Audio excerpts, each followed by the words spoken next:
We take a lot of pride in what we do. The electric shop covers all of wastewater.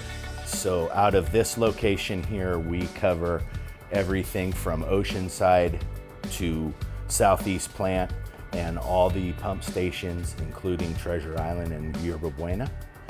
We have all the electrical responsibility, maintaining preventative maintenance, and also keeping up with work orders from operations.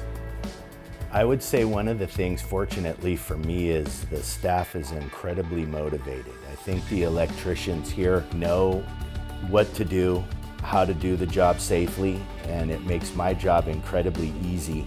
They're true professionals who know the challenges and they accept that challenge. And I think it's all about personal pride, and they want to show that they do a good job.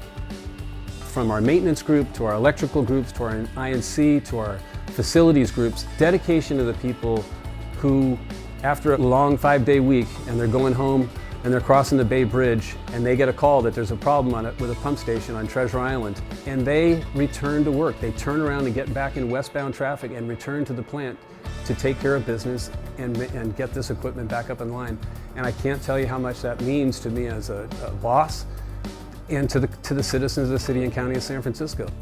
As a group, not just electrical, WWE as a whole didn't do what we do, the streets would be flooded with waste and gray water, and it could become a health hazard.